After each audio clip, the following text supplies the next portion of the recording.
Welcome to Soulkeep Analytics, where we challenge mainstream narratives and dive deep into global events.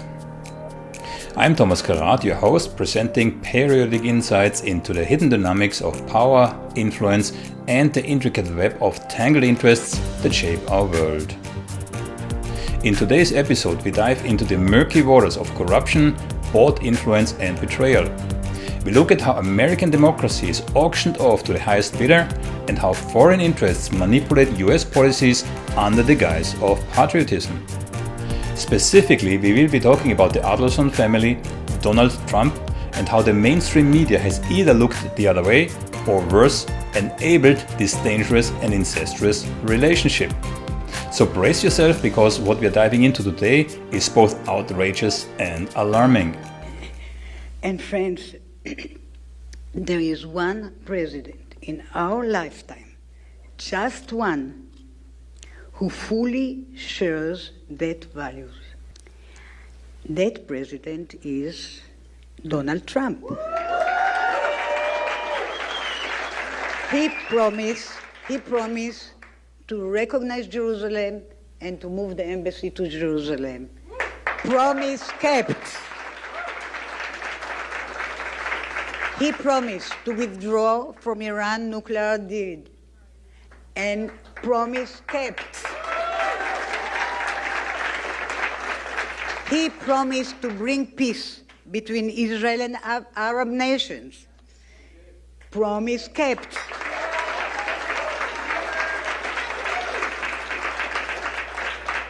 And Golan Heights, that was a big gift. He promised Golan Heights, and he recognized. And all of this he did in his first term, while battling COVID pandemic, race riots, and the liberal media. This was Miriam Adelson, the widow of Sheldon Adelson, who recently pledged a jaw-dropping $100 million to Donald Trump's 2024 presidential campaign. But who is this Miriam? Who is she really? This isn't just about a rich widow playing politics. This is about a foreign-born billionaire using her vast wealth to buy influence in the United States, pushing an agenda that benefits Israel at the expense of American interests. Miriam Adelson's motivations are crystal clear. Born in Israel, she has always been a staunch advocate for hardline Israeli policies, and her financial muscle ensures that these policies are not just supported, but enforced by US politicians who are more than happy to sell their souls for campaign cash. Her recent $100 million pledge to Donald Trump isn't just a donation. It's a down payment on a foreign policy that prioritizes Israel's interests above all else, even when it puts America's own interests and the lives of American soldiers on the line. What's most alarming, at least for an outsider, is how this is all perfectly legal. Miriam's ability to dump vast sums into US elections raises serious questions about the integrity of American democracy, if it still exists. How can anyone claim America is a nation governed by the people for the people when US policies can be bought and sold by foreign billionaires? Miriam Adelson isn't just a political donor. She's a puppet master, pulling the strings of American policy to suit her own agenda. Now guess who is the puppet? Next we turn to Sheldon Adelson, Miriam's late billionaire husband. It was him who laid the groundwork for this insidious influence operation. Sheldon didn't just build a casino empire. He built a political machine that turned US foreign policy into a tool for advancing Israeli interests. Over the years, he virtually poured hundreds of millions of dollars into the Republican Party, effectively buying the loyalty of politicians who were more than willing to put Israel's interests ahead of America's. The relocation of the US Embassy to Jerusalem, largely attributed to Trump, was in fact Sheldon's crowning achievement. This move defied decades of US foreign policy and international consensus. And this wasn't just a symbolic gesture. It was a brazen act of political manipulation that destabilized the region and isolated the United States on the global stage. But for Sheldon, it was a victory, a testament to his ability to bend US foreign policy to his will, no matter the cost. And the corruption didn't stop there. Sheldon also founded Israel Hayom, I hope I pronounced the name correctly, a newspaper that served as a propaganda machine for Benjamin Netanyahu and the Likud party. By controlling the narrative in Israel, Sheldon ensured that his version of the truth, one that aligned perfectly with his and Netanyahu's hardline agenda, dominated public discourse.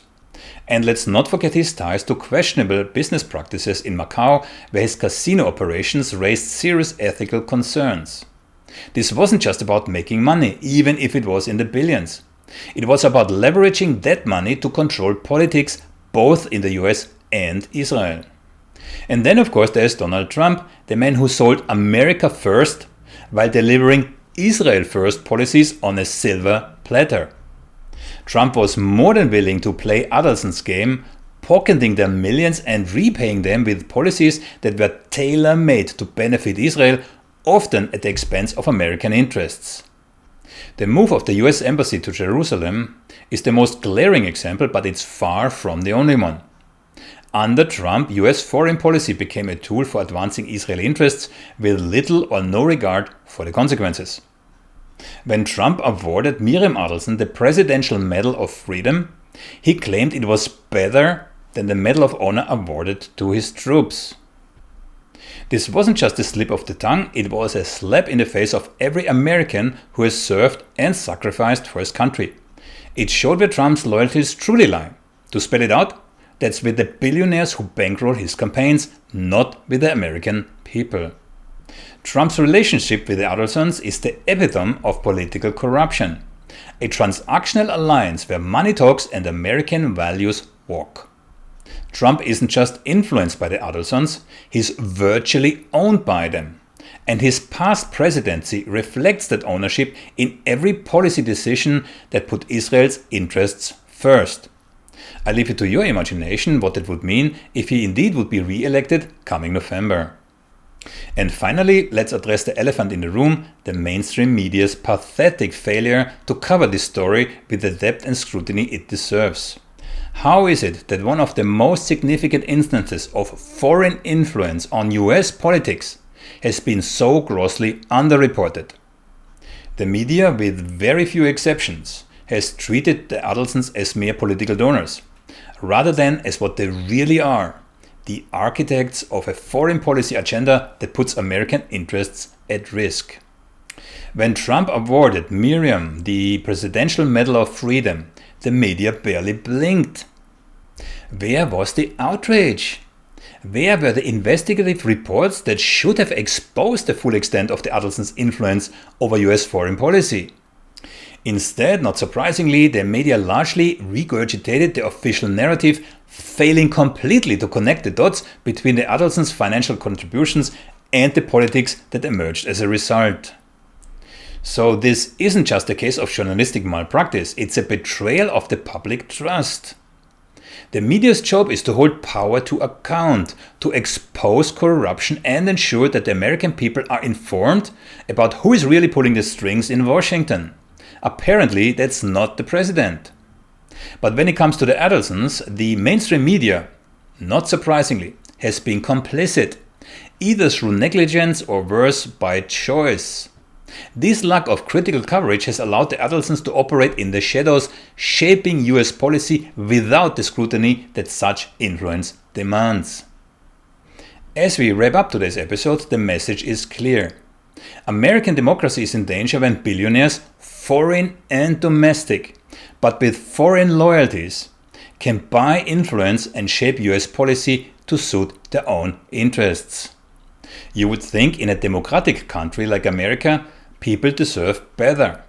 They deserve leaders who are loyal to their own country, not to the highest bidder. They deserve a media that holds those leaders to account. It's almost like a cliché, not one that looks the other way.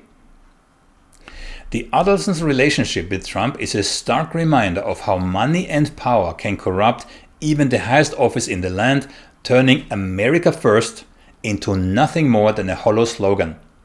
And the mainstream media's failure to adequately cover this story only makes the situation worse. But can we really be surprised? There sits another Israeli billionaire in the center of Hollywood. A billionaire who, according to FBI documents obtained through the Freedom of Information Act, has spied for Israel since decades and who has stolen America's most sensitive nuclear secrets while producing more than 100 movies like Pretty Woman and Mr. and Mrs. Smith. And now, despite bragging openly about his espionage activities in an Israeli interview and comparing himself to James Bond, you can't make this thing up. You felt like maybe, everybody looked to me like a James Bond. He has not been arrested. Instead, and thanks to Netanyahu, he still holds his exceptional 10-year US visa, which not only allows him to continue his clandestine activities there, but to keep earning his millions. If you're interested, I have interviewed the American investigative journalist James Bamford about this case. You can find a link to that interview in the description. Thank you for tuning into SaltCube Analytics. We hope today's episode gave you something to think about and challenged the way you see the world. If you enjoyed the show, don't forget to subscribe or follow us and leave a review or a comment. Your feedback helps us keep questioning the status quo. For more insights and discussions, follow us on YouTube, Rumble, TikTok, Twitter, Spotify, Apple Podcasts, or any of your other preferred podcast platforms. Until next time, stay informed, stay curious, and remember, always look beyond the headlines.